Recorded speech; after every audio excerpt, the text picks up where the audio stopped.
I just don't understand how anybody in a moment like that thinks this would be great content. Let me hit record. I've been getting a lot of DMs from people asking me, do I plan on staying in Bangkok in light of what happens? And honestly,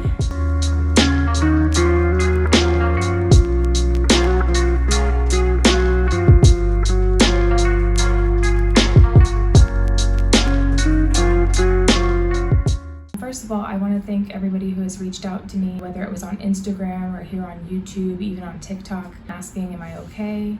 It really means a lot to me that I was on your mind when you heard the news. That really warms my heart. Thank you. I did speak briefly about my experience on my Instagram, but I'll just give you the rundown here in case you missed it. So I was at home in my high-rise. It was around 1 o'clock and I was literally getting ready to get in the shower. Like, my clothes were off. I was literally about to step in. Like, I literally stepped my toe in the shower, and then I felt a sway.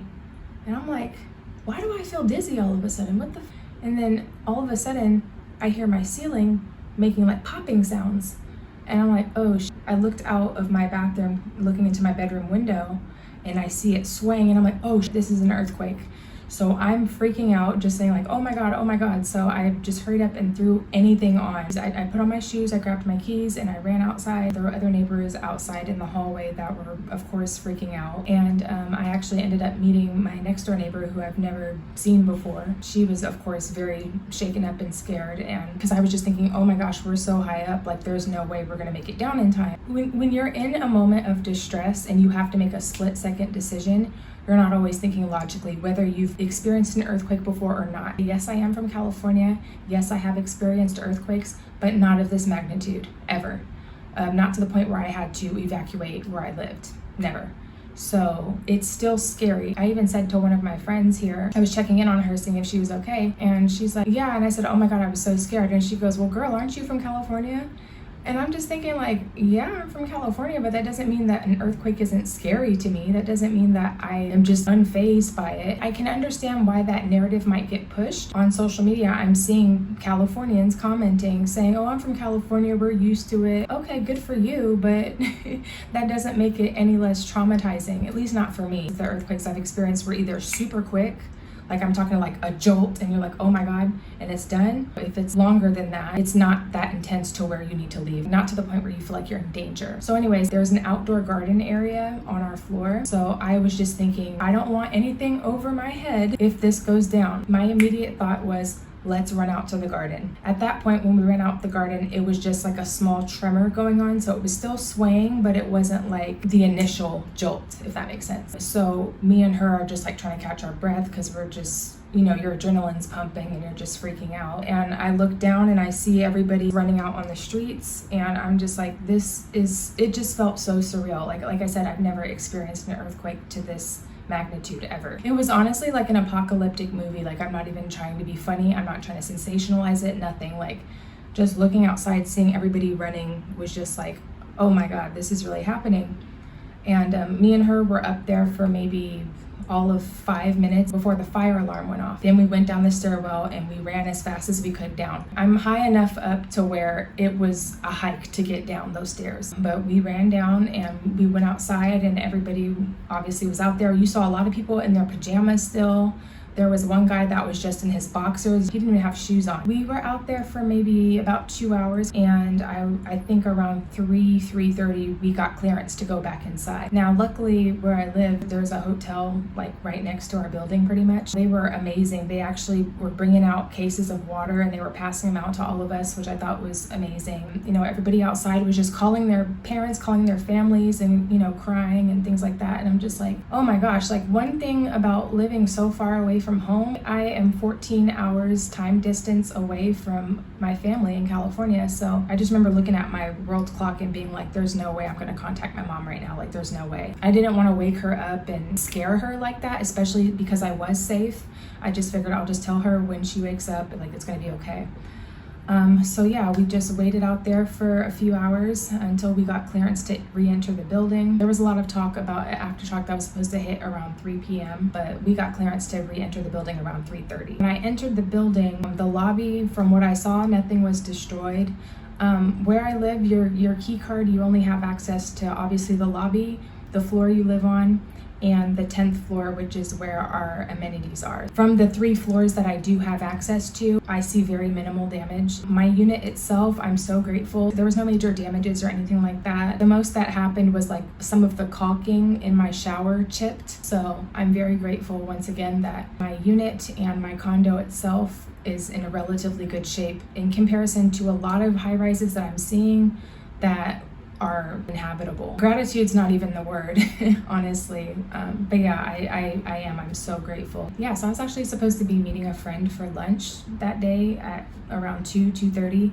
And like I said, the earthquake happened around 1 o'clock. So obviously I checked in on my friend, made sure she was good. She was fine. She lives, I would say, like in a mid-rise. Her place is 6 stories and she's on the 6th floor, but you know, she said she was able to get out quickly, which thank God. Our lunch got postponed, which actually leads me to my next point. Me and my friend actually ended up meeting for what turned into being dinner, like around 5:30. And everything, when I went outside, like everything seemed to be running as normal, which might sound weird, but like traffic was crazy. Definitely traffic was crazy because the MRT and the BTS, which is our local public transportation, it was extra bad because a lot of people had to order a Grab, which is like the Uber of Thailand. They had to order Grabs and Bolts to be able to, you know, get home. A lot of people that take the BTS and the MRT, which is a lot of us, myself included, those were obviously shut down for safety reasons. So a lot of people that rely on public transportation, they had to rely on getting a Grab or a Bolt, and prices were high. I'll say that prices were high. But other than that, yeah, businesses were still open. Another reason why I wanted to make this video too is because of how this was covered. And I don't mean by the news, I mean by other content creators that live in Bangkok that are expats from the US and other countries. But the way a lot of them that I've seen have covered it has been really questionable to me. I feel like a lot of it was more so for shock value. People filming themselves evacuating, to me, that just feels very disingenuous. I get it. What we experienced was traumatic. It was scary. But I do think there's something very disingenuous about filming yourself evacuating. Now, I'm not talking about the people who were already filming a video, because I did see a lot of videos of people that were like on live, for example, like they were on Instagram or TikTok live, and they just so happened to capture that moment. Like that does happen. There's quite a few people that I follow that happened. They were in the middle of a live and the earthquake happened. That's different. I'm talking about the people that in the midst of the earthquake decided to grab their phone, press record, and show a selfie of them running down the stairs with their stuff. Like, what do you do? Like, something about that just feels really gross to me. Something about deciding like, oh, this could be content, and recording yourself evacuating. I just personally think that's weird. I think it's weird. So, you know, I'm sure I'm gonna get a lot of thumbs down on this video. People might unsubscribe, that's fine. But something about that just feels very strange to me. And it's honestly, it feels exploitative because so many people have died from this earthquake, and not necessarily I believe in Bangkok as of recording this, the building that collapsed in Chatuchak was under construction, and I believe the death toll right now is at 18, and they say there's about 40 people that are unaccounted for that they're still looking for, that I guess are buried under the rubble, which is terrifying, and it's really sad. And my heart goes out. Oh, my heart goes out to their family and their friends. I couldn't imagine. Yeah, I couldn't imagine that. There was a news clip I saw of this lady, and her husband was a construction worker, and he was working on that site, and she doesn't know, they haven't found out if he's alive or not. Oh, the devastation on that lady, it was just, they couldn't even, they had to pick her up because she was just inconsolable, which is completely understandable.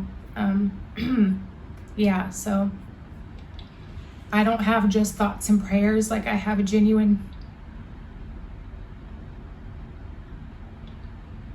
I don't have just thoughts and prayers and, keep scrolling. I genuinely have empathy. And I think the reason why my empathy is so strong, obviously because A, I experienced it, but 2, being in Thailand, these people, they just work so hard to provide for their families. And it breaks my heart. It breaks my heart that people didn't make it, So yeah, I genuinely feel awful about that. I think a lot of people are still thinking that this earthquake originated, or the epicenter was in Bangkok, and that's not correct. It was in Myanmar, which is a neighboring country. We border Laos, Cambodia, and Myanmar. So that's why we felt it so strongly. But the death toll there, as of recording this, the death toll is about 1,600, and they're projecting that there are about 10,000, which is just, I don't have words. And what's really tough, what's really hard is Myanmar is the poorest country in Asia. So the aid and the help that they need, they're calling in like international teams to help with rescue missions. To be involved in an earthquake that has killed thousands,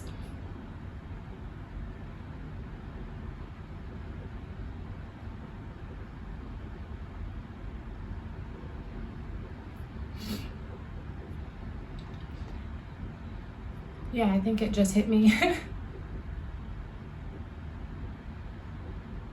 I've never really just sat down and really let it marinate. But yeah, the fact that I survived an earthquake that killed thousands of people, not necessarily here in Bangkok, but where the epicenter was, it gives me a different level of gratitude and seeing life in a different way. Yeah, it just reminds you that tomorrow is just not promised. This afternoon is not promised. You know, anything can happen anywhere at any time, natural disaster or not. So yeah, I just have so much gratitude. I'm sorry guys, I'm gonna try to edit this video so it's, you know, cohesive, but it might be all over the place, so I don't blame you if you don't like this video. That's fine. Yeah, but I think the topic right now that I was on was how exploitative it feels to see people that are filming themselves running down the stairs. I just don't understand how anybody in a moment like that thinks this would be great content. Let me hit record. It seems disingenuous to me. And I'm also not talking about the people who started recording after they evacuated and they're like showing themselves like waiting outside for their building to be inspected. I'm not talking about that either. It's just weird to use tragedy as a way to get clout. I'm literally only making this video because so many people have DM'd me asking me about what happened. Am I gonna stay in Thailand and this, that, and the third? So I'm just like, let me just make the video and put it out so I don't have to keep addressing everybody. Another thing I want to address too is on social media. I've seen people say like, oh, Thailand builds their infrastructure with mud and bamboo. Like, what? Like, yeah, you saw, I'm sure a lot of you guys have saw that clip. If not, I'll insert it here. But there's a building out here. There's a high rise. There's two buildings that are connected by a bridge, and that actual bridge separated, which is terrifying. Just very ignorant comments, or people back in the States that are commenting, oh, you guys had an earthquake? Well, I'm not moving to Bangkok anymore. I'll just stay where I'm at. I'm good. And to be honest, and I'm not the first person who has had this thought, but I agree with people who have said this, you probably weren't moving to Thailand anyway. A lot of people are just talkers. They're just talkers. They don't do anything about it. Nothing materializes. It's just something, oh yeah, one day. One day isn't promised. You're either gonna do it or you're not. To me, those type of comments, they reek of just both jealousy and like the sick gratification that the people who have moved out here are experiencing something that was traumatizing. And because they see that we've dealt with something traumatic, I've seen a bunch of comments like, oh, all you influencers and content creators, you guys are selling us a dream like Thailand is perfect and look what happened. Here's the thing, I can't speak for anybody else. I can't speak for other content creators or influencers, whatever you want to call us. I can only speak for myself. My intent for starting this channel or for documenting my journey here was never to recruit you guys, come on down to Bangkok, come on down to Thailand. Like, no, I was just sharing my experience and how much I truly do enjoy it here. And, you know, for people that are interested, because a lot of people were showing interest in moving here, and I have resources and information to help people that do want to move out here, then I started making like sit down talking head videos, talking to you guys about how you too can move out here if you want to. I've been getting a lot of DMs from people asking me, do I plan on staying in Bangkok in light of what happened? And honestly, I am. And some people might think that's crazy. Some people might not think that's a good idea. And I do know some people that are choosing to live in houses or mid-rise condos and are opting to live on a lower floor because now they see the danger of living on such a high floor and having to just literally run for your life down countless flights of stairs just to get to safety. And what's interesting about that too is I remember when I very first moved out here, before I even got here actually, I had my eye on this one condo that I saw online. It was on the 40th floor and the view was just absolutely gorgeous. I love my view that I have now, but that view was killer, okay? But I was thinking if anything happened, like a fire, I'm like, that's a lot of stairs to go down and you are not guaranteed to make that. I don't know about that one.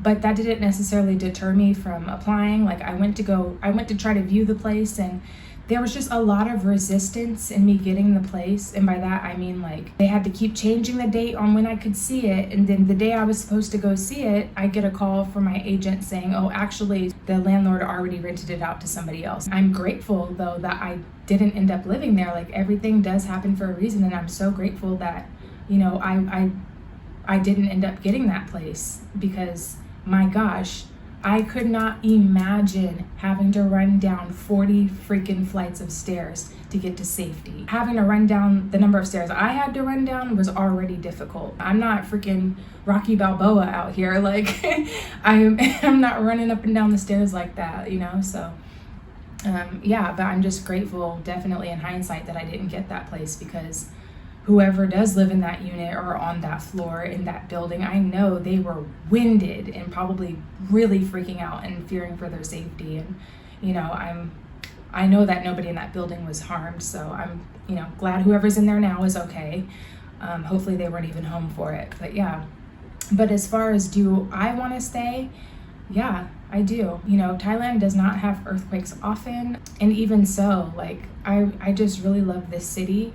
And like I said, I'm very grateful that my condo suffered very minimal damage. I've seen videos of people, their places are just in ruins, and my heart goes out to them because that's gotta really be devastating. And I'm just grateful that that wasn't the case where I live. And yeah, I really love Bangkok, and I love my condo, I love my unit, I love my view, I love the culture, I love the food, I'm not ready to give that up because of this scare. And some people might think that's foolish. That's fine, you're entitled to your opinion.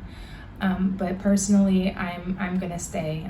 And by stay, I mean, I'm gonna, you know, write out my lease. My lease isn't up until October. And I don't know where I'll go after this, but as of now, I have no intention of breaking my lease or leaving Bangkok. But I 1000% understand those who have decided to do so. I know someone out here who literally just had a baby last week, and she had to run down however many flights of stairs with her newborn baby to get downstairs. And I could not imagine that. Like, it's hard enough having to experience that on your own, but to be responsible for someone else's life and a newborn at that, I can't even imagine. And she's, you know, a week postpartum. The pain she must have felt, my God. I saw where she posted on social media today that she herself is actually going to be leaving. And I do not blame her one bit. I completely understand and respect people's decision to leave, especially if their place is literally inhabitable. Yeah, that would be the smart thing to do. But as for me, I'm staying, and I'm grateful to be here, and I'm staying. So once again, I just want to thank you guys so much for reaching out to me and checking on me, saying that I'm okay. I am. I thank you so much, fam. And I feel like I've definitely been rambling, so I'm gonna stop right here. I will also have linked below and also in the pinned comment resources that you can go to if you want to help donate and provide relief for those who have been affected by this earthquake in Myanmar and here in Bangkok. So thank you so much for watching, and I'll see you in the next one. Bye.